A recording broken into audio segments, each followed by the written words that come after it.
Menino sai para acompanhar uma senhora ao supermercado e é vítima de bala perdida.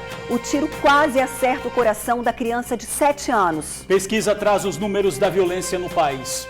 O Espírito Santo está entre os estados com as maiores taxas de jovens assassinados. O TN1 bateu um papo com estudantes, eles são diretos, falam da necessidade de aceitação e as amizades que influenciam os adolescentes. Um caso repugnante. Denúncia leva a polícia à CPI dos maus tratos aos animais, à casa onde um homem violentava sexualmente o cachorro da família. Termina o relacionamento, começam os problemas. Sim, você nem imagina como há casos amorosos complicados, mas existe contrato de namoro que evita uma tremenda dor de cabeça para ex-casais. Marcélia Altoé explica como funciona no Conexão Justiça. O TN1 começa agora.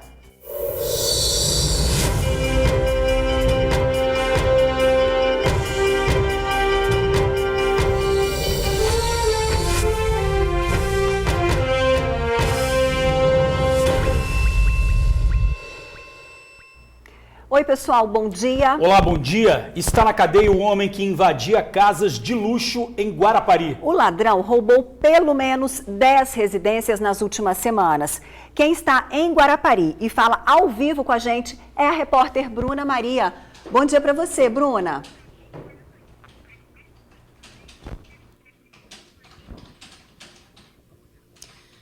Bom dia, Ingrid. Bom dia, George, a todo mundo que nos acompanha aí no Tribuna Notícias. Pois é, foram pelo menos 10 residências invadidas por este homem de 34 anos nas últimas semanas. E olha, ele não invadia qualquer casa, não. Eram casas de luxo em bairros como Meiaípe e Nova Guarapari, aqui de Guarapari. Já já eu volto ao vivo de Guarapari para falar um pouco mais sobre esse caso e explicar essa situação para vocês. Volto aí no estúdio. Obrigada, Bruna. Até já. E olha que tristeza, pessoal. A violência fez mais uma vítima inocente. Um menino de 7 anos foi ferido durante um tiroteio em Cariacica. Ele luta pela vida no Hospital da Polícia Militar em Bento Ferreira. Quem está lá e tem outras informações ao vivo para a gente é a repórter Tainá Lopes. É com você, Tainá.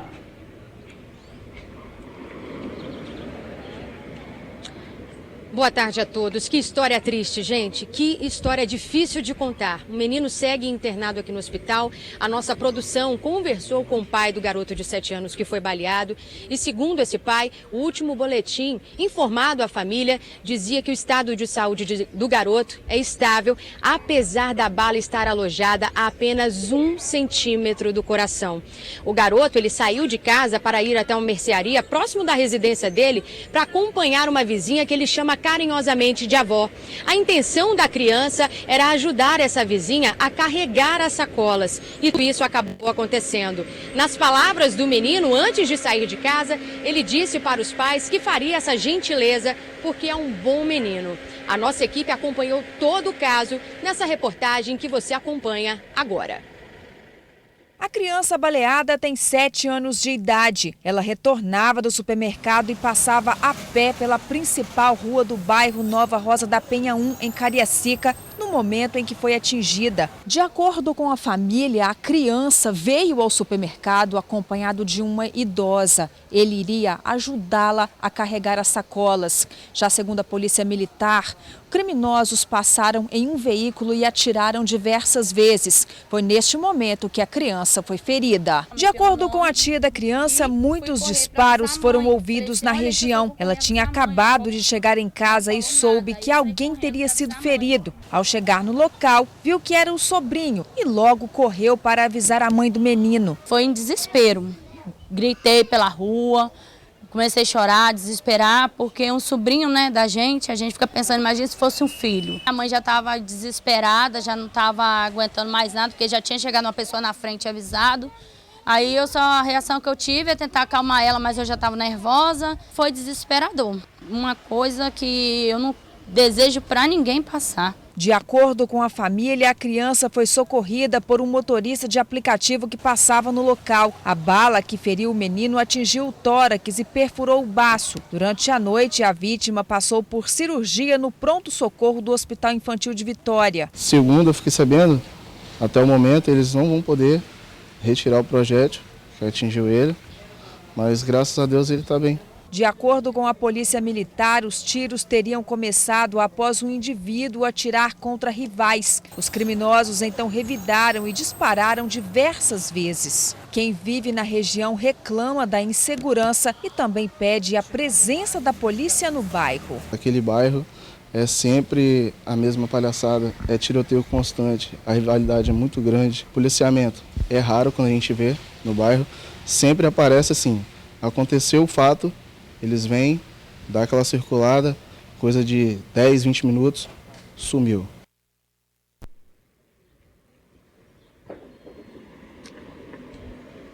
Eu vou ler aqui na íntegra a nota enviada pela Polícia Militar sobre essa questão do patrulhamento.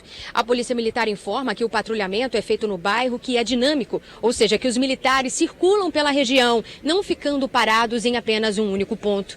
Além do fluxo de viaturas, equipes realizam abordagens preventivos, cercos táticos e averiguações de veículos e pessoas suspeitas. Estas ações têm apresentado resultados positivos com a detenção de indivíduos, apreensão de armas e drogas, além da recuperação de veículos. A nossa produção também pediu uma nota sobre a investigação. A Polícia Civil disse que o caso seguirá sob investigação da Delegacia de Homicídios e Proteção à Pessoa de Cariacica.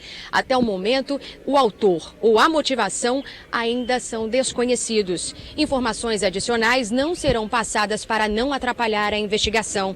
Em caso de denúncia, basta discar 181. A gente vai continuar acompanhando este caso de perto e eu volto no estúdio com vocês. Obrigada, Tainá. Desejando saúde aí para esse garotinho de 7 anos que luta, né, no HPM. Olha, um aposentado foi rendido por assaltantes quando saía de um supermercado no bairro Ilha dos Bentos, em Vila Velha. Ele teve o carro roubado. A polícia foi acionada, perseguiu os bandidos que abandonaram o veículo num matagal. Um dos suspeitos foi detido. Um aposentado de 62 anos não imaginou que a ida ao supermercado do bairro onde mora, Ilha dos Bentos, em Vila Velha, fosse acabar de modo tão traumático. Eram 6 horas da tarde e nenhum movimento no local impediu que ele fosse assaltado à mão armada. Na hora que eu saí, cheguei a entrar dentro do carro, sentei, virei a chave, mas no que eu liguei, apareceu 2 indivíduos. Um sentou, um foi pelo lado direito ou pela esquerda. O da esquerda estava armado, disse que ia levar o carro, aí pegaram e se mandaram. A vítima ainda tentou fazer buscas nas pracinhas ao redor do bairro. Foi quando recebeu a informação da polícia que o carro havia sido recuperado, mas não do jeito que ele pensava. Apareceu um amigo, aproveitamos e fomos dar uma volta. A polícia agiu rápido. Quando eu estava no meio da rua, eles já tinham ligado para cá e já disse que já tinha encontrado o carro. E pegaram um rapaz e um outro fugiu. O veículo foi flagrado em Vila Velha, na altura do bairro Santa Paula. Houve uma tentativa de abordagem e, em seguida, perseguição. Um tiro foi disparado e acertou o farol. Quase 8 quilômetros depois da perseguição ter começado lá no bairro Santa Paula, ela termina aqui na Rodovia do Sol, nas proximidades do quilômetro 19. Isso após os ladrões também terem furado um cerco policial a aproximadamente 1 quilômetro daqui. Nesse local, eles acabaram jogando o carro dentro do mato para tentar fugir. Tentaram. Bem, um deles conseguiu, mas o outro foi perseguido dentro da mata e detido pela Polícia Militar. Em seguida, foi levado para a Delegacia Regional de Vila Velha. Na delegacia, o detido contou que o carro não seria abandonado, e sim vendido em Ponta da Fruta. O valor iria variar de R$1.000 a R$3.000, cerca de 10% do valor de mercado. Mas a condição do veículo deixou o dono no prejuízo. O aposentado se vê no lucro, afinal, achou que poderia ser morto. Quando ele falou, deixa o carro ligado e vem aqui para fora, eu achei que eles iam me trancar no porta-mala, né? Essa foi a minha preocupação maior. Eu não ligo muito para bem material, eu me preocupo com vida. A vida é que é a maior preocupação para mim. O criminoso foi autuado por roubo e encaminhado ao presídio. E olha só, um homem ficou ferido depois de cair da janela de um prédio. Ele ficou preso na rede elétrica no centro de Vitória. Testemunhas disseram que ele teria tentado escapar depois que a polícia chegou ao local. O socorro à vítima aconteceu na calçada da Avenida Jerônimo Monteiro, no centro de Vitória. Foi por volta de 5 horas da tarde. As equipes do SAMU foram acionadas por populares. De acordo com informações de testemunhas, após a chegada da polícia, o homem teria tentado fugir pela janela do prédio, mas acabou preso na fiação da rede elétrica. Ele precisou ser socorrido pelas equipes do SAMU.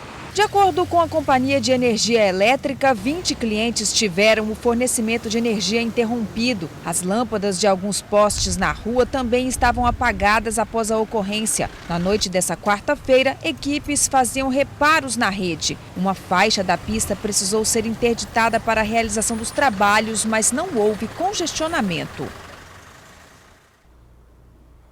A polícia não soube dar mais detalhes desse caso. Um ônibus do Transcol pegou fogo ontem à noite na Avenida Vitória. O incêndio começou na parte da frente do veículo que seguia para o terminal de Jardim América, em Cariacica. Assim que o motorista percebeu a fumaça, parou o ônibus perto de um cruzamento. Ele ainda tentou apagar as chamas com o extintor, mas ao perceber o risco, resolveu descer. Continuou o combate do lado de fora e aí sim conseguiu controlar o fogo. Não havia passageiros no coletivo e ninguém ficou ferido. As causas do incêndio serão apuradas. 2 jovens foram detidas ontem à noite com droga num bar em Coqueiral de Itaparica, Vila Velha. Camila Mota, de 20 anos, e Isabela Salles, de 24, foram surpreendidas pela polícia na porta do estabelecimento. Os PMs foram ao local depois de receber denúncia da venda de entorpecentes. As jovens ficaram nervosas e no balcão do bar os policiais encontraram pinos de cocaína, haxixe e mais de R$2.000 em dinheiro.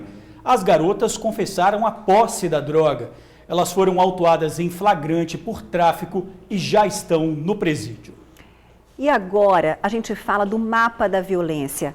Aqui no estado, as principais vítimas são adolescentes e jovens com idades entre 15 e 19 anos. A nossa equipe foi a uma escola conversar com eles sobre esse dado tão triste. Você vai ver também o relato muito emocionado de uma mãe que perdeu o filho de 18 anos durante um assalto dentro de um ônibus. Uma lembrança que não se apaga, uma dor difícil de suportar.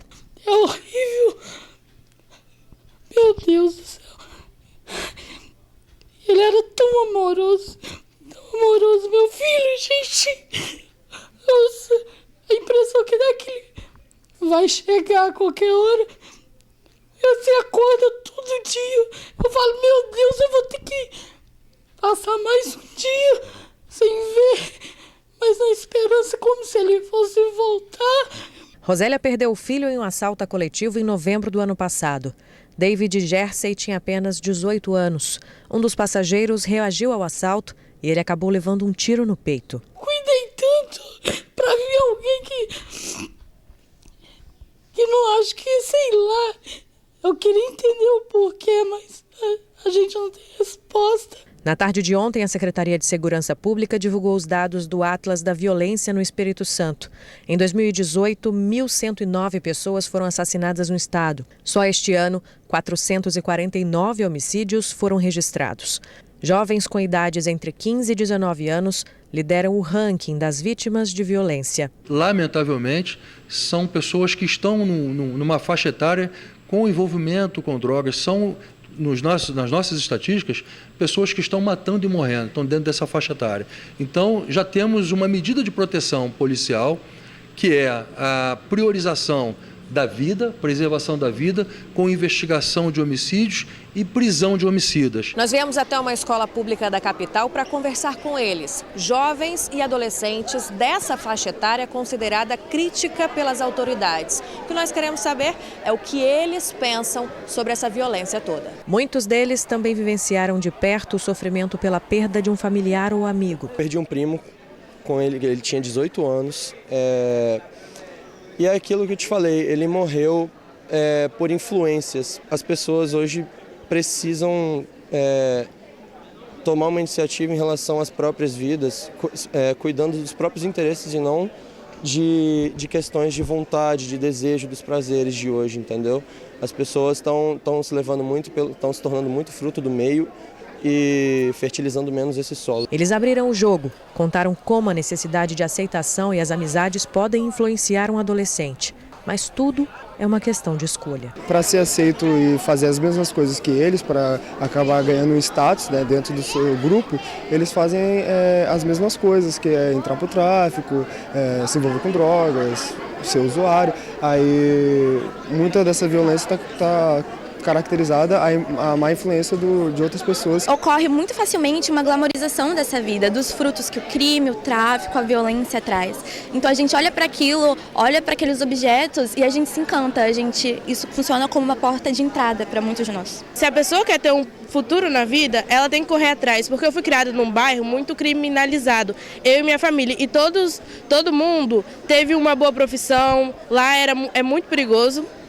Então, acho que você tem que correr atrás dos seus sonhos e pensar que nós jovens somos o futuro. A solução apontada por eles não é novidade para ninguém. Menos desigualdade social e mais educação. Para mim, a educação ela tem um papel essencial no que diz respeito a orientar o jovem a quais caminhos ele deve seguir, não? Porque, por exemplo, num contexto onde o jovem está inserido numa comunidade de baixa renda, naquela comunidade que não tem tanta condição quanto as outras, ele vai acabar sendo influenciado pelo tráfico de drogas, por soluções mais fáceis, não? Então ele vai ser levado naquele caminho que não é o caminho mais correto a seguir. Pois é, tá aí, George. Nós ouvimos as maiores vítimas dessa violência, que são os próprios jovens, né? Depoimentos fortes, importantes, né?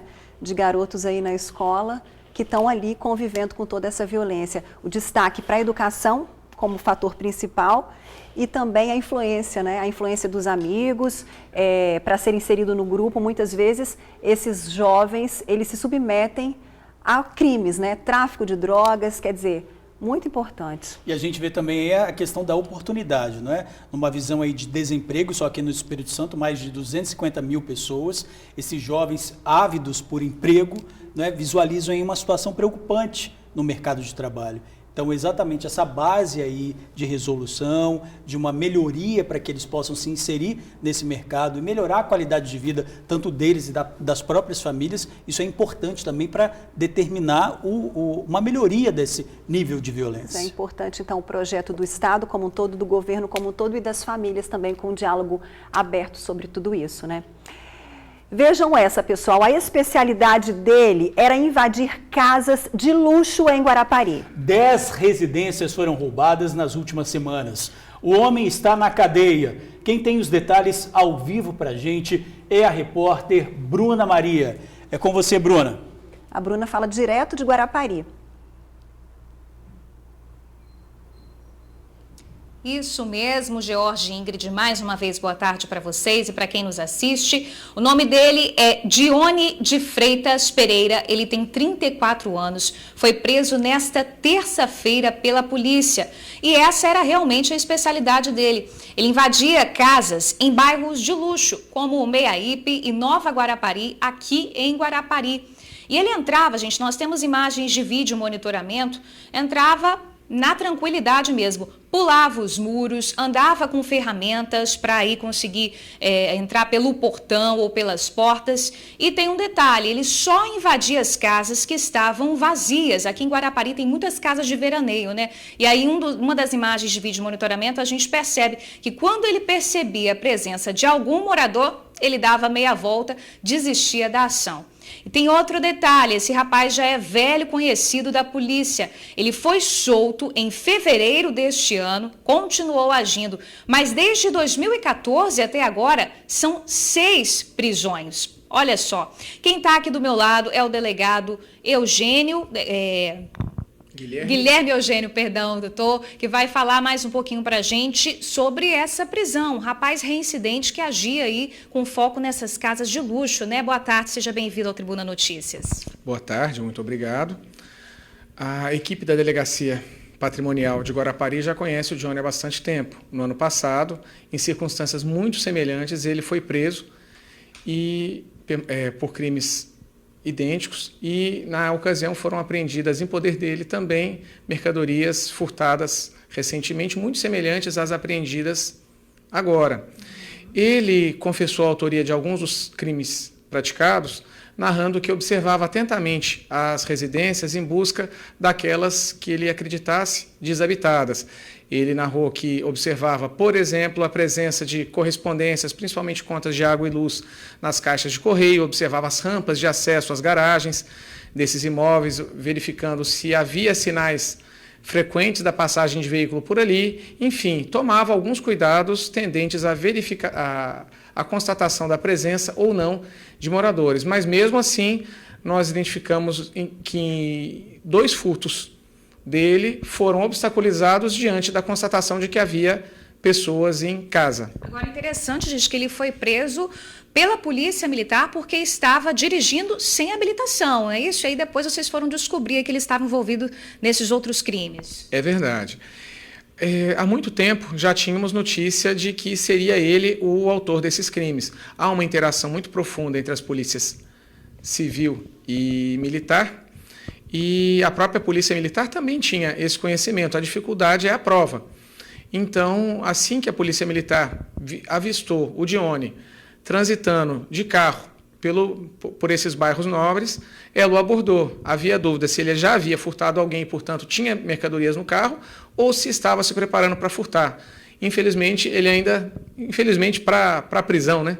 Ele, para fins penais, ele ainda não havia furtado, ele se encontrava na posse das ferramentas que empregaria.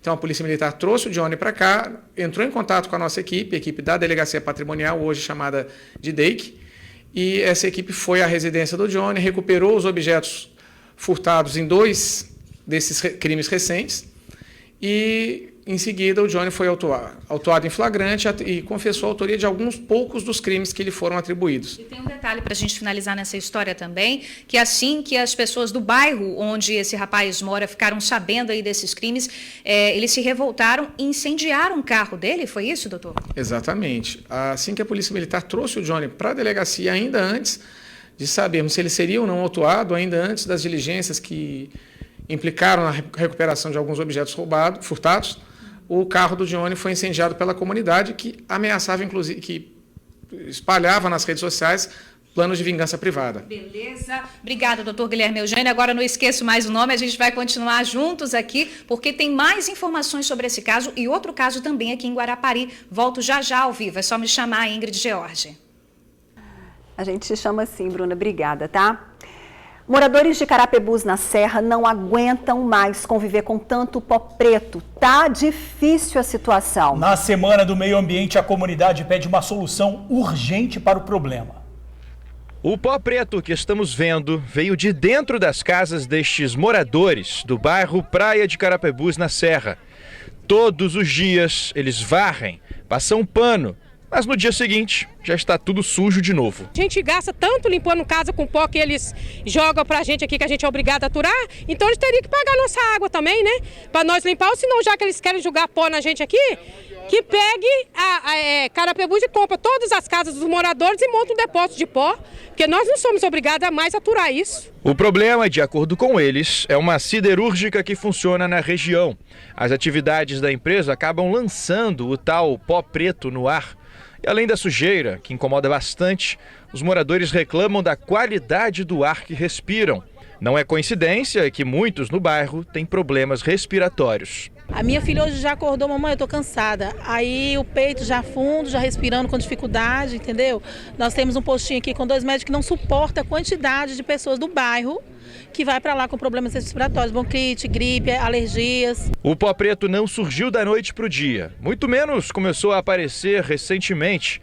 Já são anos nessa batalha, tentando melhorar as condições de vida em Praia de Carapebus. Há 3 anos atrás, a gente teve uma reunião com a ArcelorMittal, houve promessas, como disse a nossa vizinha ali, de tomarem solução para poder resolver esse problema. Acontece que eu acho que ficaram enchendo linguiça e nunca foi resolvido. Nós temos vários problemas de poluição da lagoa, poluição do ar, e nós da Associação de Moradores não sabemos o que fazer. A comunidade se uniu de novo para mostrar a dificuldade que passa. A gente deveria estar comemorando ações de políticas ambientais, nós estamos aqui com dano, o impacto ambiental de empresas que estão aqui do nosso lado. Então nós formalizamos denúncia para o IEMA, está até aqui a denúncia que eu formalizei, tanto para o IEMA quanto para a Secretaria Municipal de Meio Ambiente. Os dois órgãos ambientais foram avisados sobre essa situação aqui. Olha, a Arcelor disse que nesse período, por causa dos ventos mais fortes, intensifica as ações de controle ambiental. Além disso, tem investido em tecnologias para reduzir os índices de emissão. E a Prefeitura disse que acompanha todas as ações das empresas e a fiscalização cabe ao IEMA. Caminhão pega fogo na Serra. O incêndio aconteceu na rodovia Norte-Sul. O caminhão estava carregado com material reciclável, principalmente papelão. O condutor seguia no sentido Maringá-Barcelona quando percebeu que o veículo pegava fogo e rapidamente parou o caminhão. Condutores que seguiam pela rodovia interromperam o tráfego. Apesar do estrago, ninguém ficou ferido. Uma mulher de 28 anos foi presa em Muniz Freire, na região serrana do estado, depois de tentar matar o marido, um idoso de 68 anos. O crime aconteceu na localidade de Assunção, zona rural do município, e chamou a atenção dos moradores. Ela espancou o marido, bateu a cabeça dele várias vezes no chão e tentou matá-lo com uma faca. Ele conseguiu escapar, dormiu no mato e ontem buscou a ajuda dos filhos. O idoso foi socorrido e, em seguida, levado para a delegacia, onde revelou as agressões. A mulher foi presa e já está no presídio em Cariacica. A quarta fase da Operação Varredura do Ministério Público nos municípios de Ecoporanga e São Gabriel da Palha. A operação investiga fraudes em contratos no setor de coleta e tratamento de lixo. São cumpridos mandados de prisão temporária e mandados de busca e apreensão na sede da Prefeitura de Ecoporanga e na residência dos investigados. Documentos e computadores estão sendo apreendidos. Os crimes são de corrupção ativa e passiva, peculato, formação de quadrilha, fraude, ilicitação e tráfico de influência.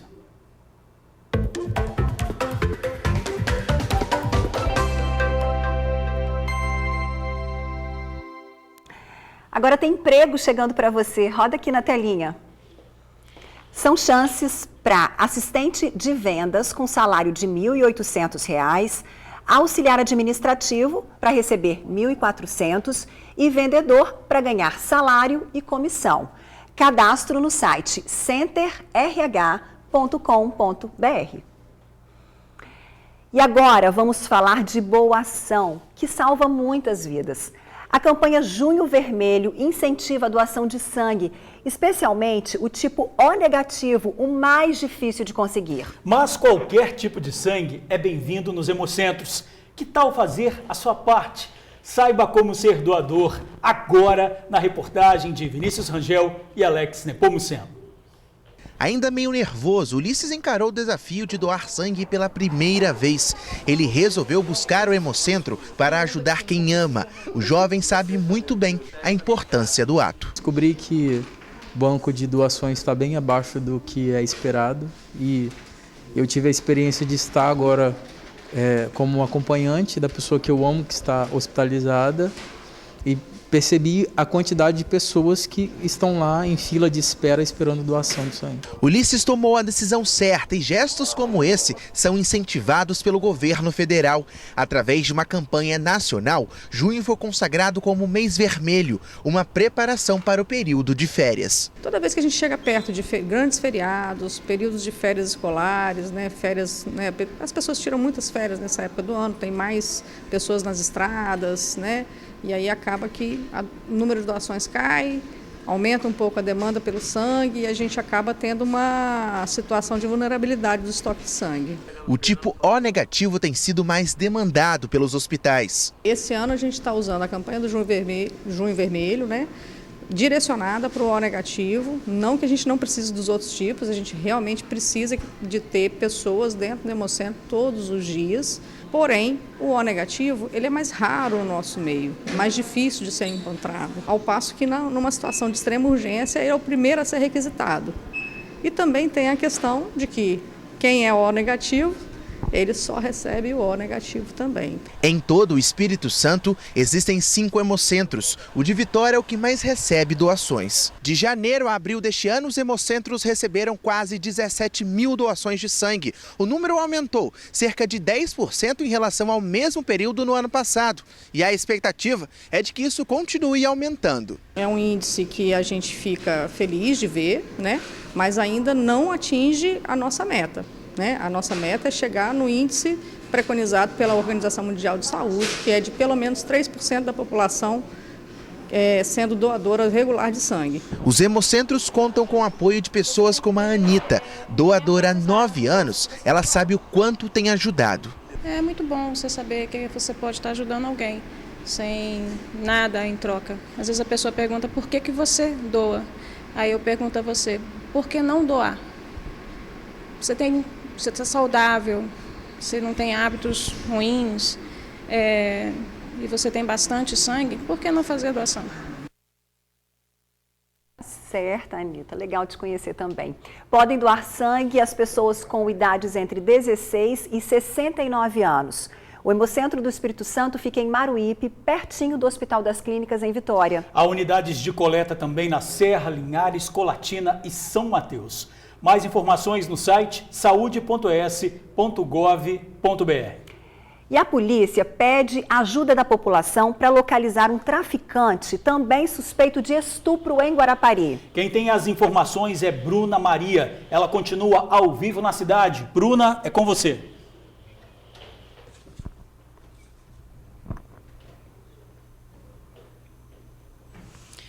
Isso mesmo, Ingrid, George. O nome desse suspeito é Carlos Henrique Chaves. Ele tem 22 anos e é procurado pela polícia por ser traficante aqui da região e também é acusado de um estupro. Esse crime, o estupro, teria acontecido há poucas semanas, esse ano ainda.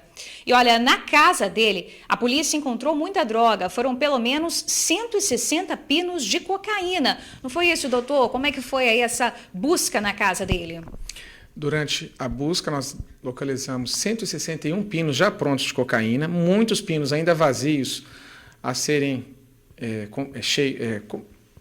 completados posteriormente e, mais importante, quase 100 gramas de crack, quantidade essa suficiente para o preparo de mais de 500 pedras vendidas a R$10 cada. O Carlos já vinha sendo investigado há algumas semanas pela DENARC de Guarapari e, diante da constatação de que investigações da Delegacia da Mulher haviam implicado na decretação da prisão do Carlos por estupro, nós entendemos que já era hora de buscá-lo. Tentamos dar cumprimento ao mandado obtido mediante solicitação da DEAN. Infelizmente não localizamos o Carlos, mas na casa dele, junto aos documentos pessoais dele, encontramos toda essa droga. Uma quantidade expressiva para varejista, assim, em se tratando de uma venda em varejo. Agora a polícia pede ajuda da população, a gente mostrou aí, vai mostrar também a foto desse rapaz. Quem souber o paradeiro dele pode denunciar, né?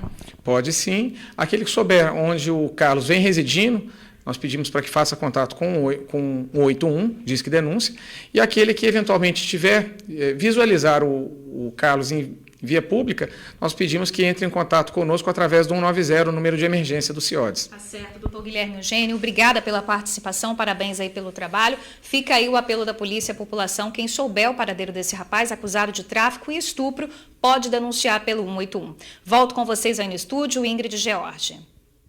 Obrigada, Bruna. Falando ao vivo aí direto de Guarapari, a gente agradece também a participação do doutor Guilherme Eugênio, delegado titular de lá. Você vai ver uma denúncia assustadora que levou a polícia e a CPI dos maus tratos aos animais à casa de um idoso. Ele é suspeito de abusar sexualmente de animais. Operação em Cariacica prende jovens com espingardas e drogas. Você sabia que existe contrato de namoro? Sim, amigos, e esse contrato evita uma tremenda dor de cabeça para ex-casais. Marcele Altoé explica como funciona no Conexão Justiça. Não saia daí, o Tribuna Notícia volta já!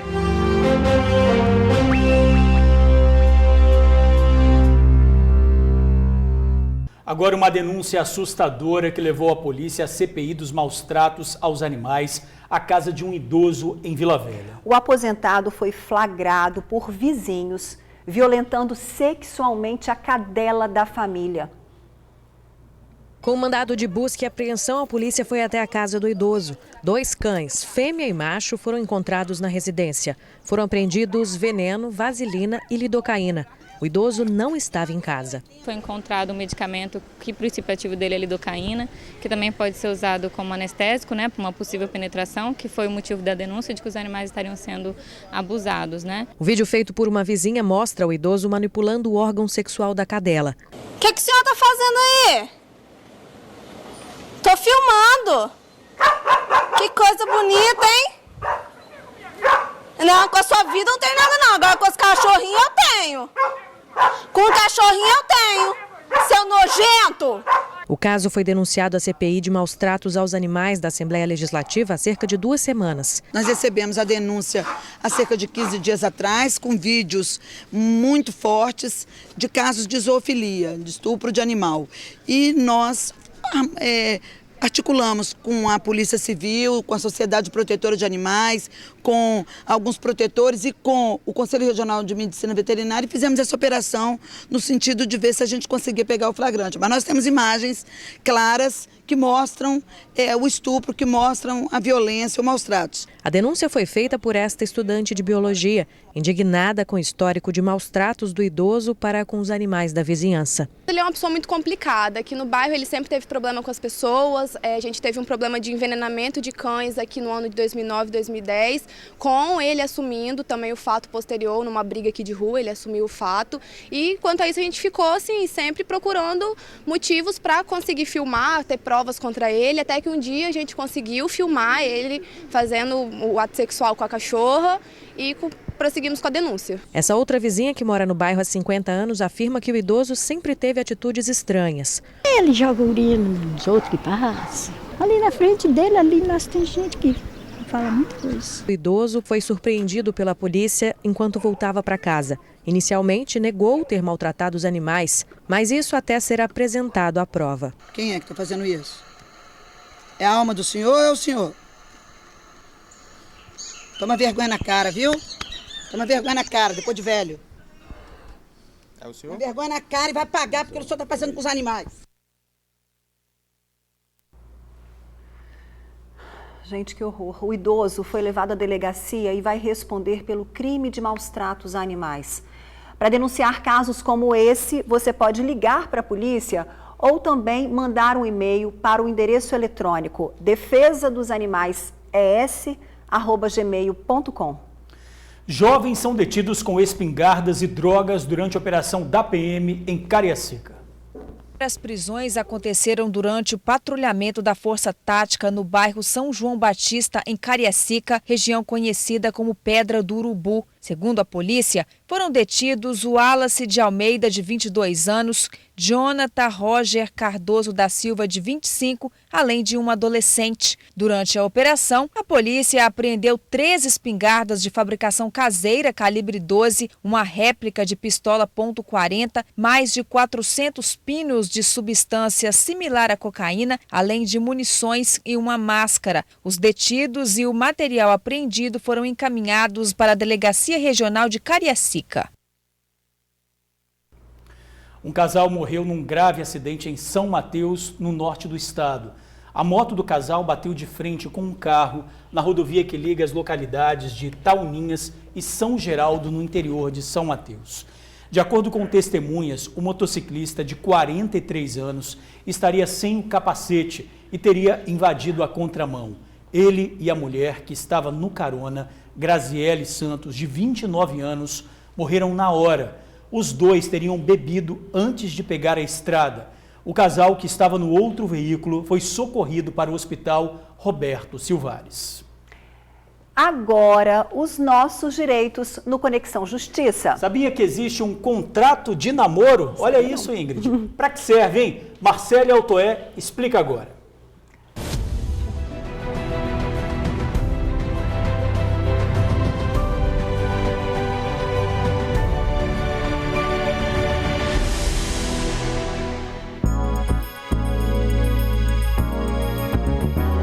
Conexão Justiça está aqui na Praça dos Namorados em Vitória e não é por acaso não, tá? O Dia dos Pombinhos está se aproximando, dia 12 de junho. Nós vamos falar sobre o contrato de namoro. Isso existe. Para que serve? É o que você vai saber agora. Contrato de namoro, Marcele, é um acordo feito entre casais, tanto heterossexuais quanto homossexuais, que decidem estabelecer regras. Esse contrato não tem previsão legal, porém, ele pode ser usado como meio de prova em caso de uma ação judicial.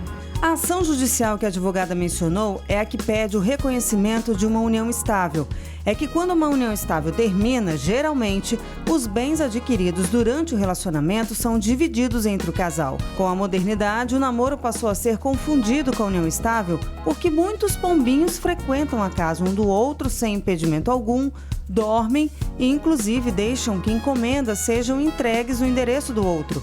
O contrato de namoro, então, serve para deixar de forma oficial que tipo de relacionamento o casal está vivendo.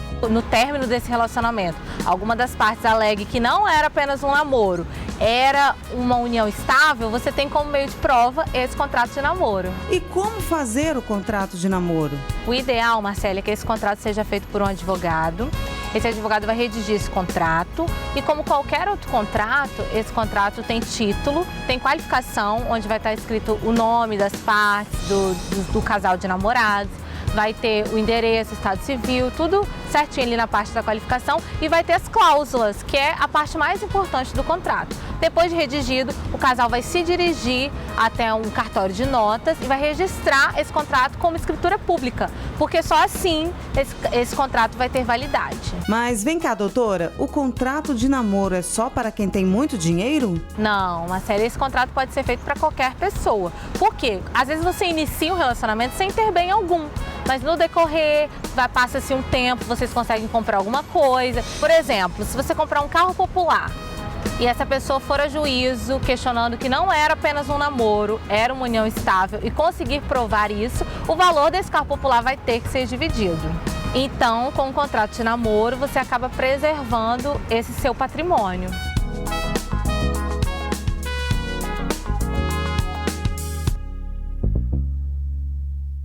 Tá aí, Conexão Justiça sempre trazendo assuntos bons, polêmicos, tirando dúvidas. Acho que pouca gente sabia desse contrato de namoro, né, Georgia? Deve estar muita gente preocupada agora em casa. Você já pensou?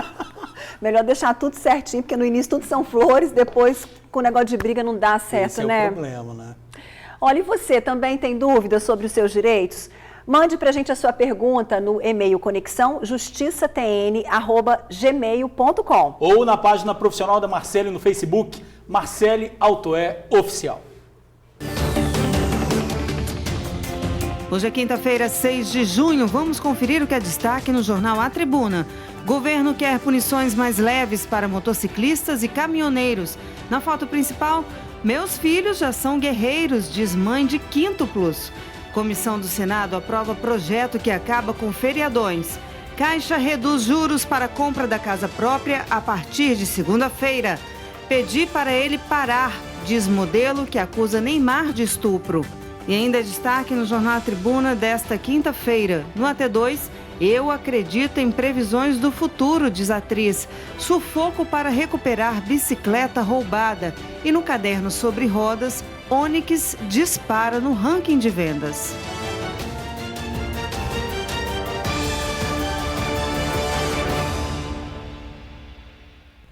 Hoje é o Dia Nacional do Teste do Pezinho. Esse exame salva os bebês de problemas que podem comprometer muito a vida das crianças no futuro. O TN1 te mostra no próximo bloco. Tribuna Notícia já. Aqui é o rapaz do coco.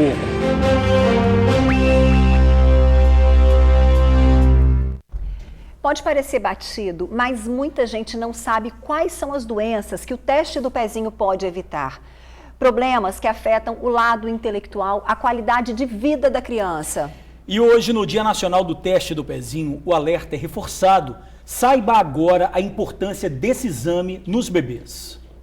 Basta um furinho e poucas gotinhas de sangue para mudar o destino de Sofia. O exame do pezinho é o pontapé inicial para diagnosticar e tratar precocemente doenças que podem afetar o sistema metabólico e neurológico. O teste do pezinho é muito importante porque a gente consegue detectar doenças, na grande maioria delas doenças metabólicas, em que a gente, instituindo o tratamento de uma forma precoce, a gente consegue melhorar a qualidade de vida dessa criança e aumentar a sobrevida. Então a gente consegue, por exemplo, em algumas dessas doenças, evitar com que a criança desenvolva, por exemplo, uma deficiência intelectual. Aqui na APAI de Vitória são realizados mensalmente 4.200 testes do pezinho. Só em 2018 foram 47 mil, o que corresponde a 92% dos bebês do Espírito Santo. A gente atende os 78 municípios, do estado. Todos eles têm vários postos de coleta onde o teste do pezinho deve ser coletado e ser enviado para a gente. Identificando alguma alteração, o bebê e a família são reconvocados para novos exames e tratamentos com a equipe multidisciplinar da APAI de Vitória. Caso a doença for confirmada nesse paciente, ele entra para o acompanhamento com a nossa equipe multidisciplinar, que é especializada em triagem neonatal, Então composta por assistente social, psicólogo, nutricionista, médicos, endocrinologista, pediatra, geneticista, que dão todo o suporte para esse paciente e para essa família. A filha de Aparecida tinha apenas 8 dias, quando através do teste foi descoberta a fenilcetonúria. Se não tratada, a doença pode provocar desde convulsões a retardo mental. Não há sintomas visíveis. Somente o teste do pezinho poderia indicar tão cedo a doença. Tratada, a filha de Aparecida vive hoje com 25 anos uma vida normal, sem sequelas. Linda, bela, super inteligente, terminando o curso de fisioterapia, focada, não tem sequela, nenhuma lesão, graças a Deus. E não tem desculpa mesmo, o teste do pezinho é feito de graça nos postos de saúde. Bacana, né? Olha, antes de encerrar, queria mandar um super beijo para Gleice da Serra e um parabéns também para Débora, lá de Jardim Carapina na Serra, que todo dia tá ligada. Super parabéns para Débora, Ingrid. Beijo, Débora. Aproveite seu dia. Beijo grande para você, viu? E a gente fica por aqui agradecendo seu carinho, sua audiência. Uma ótima tarde e amanhã estaremos aqui esperando todos vocês. Sem dúvida, obrigado por assistir ao jornal, pela companhia de sempre. Agora você fica com a Débora Moraes e o Ronda Geral. Até amanhã.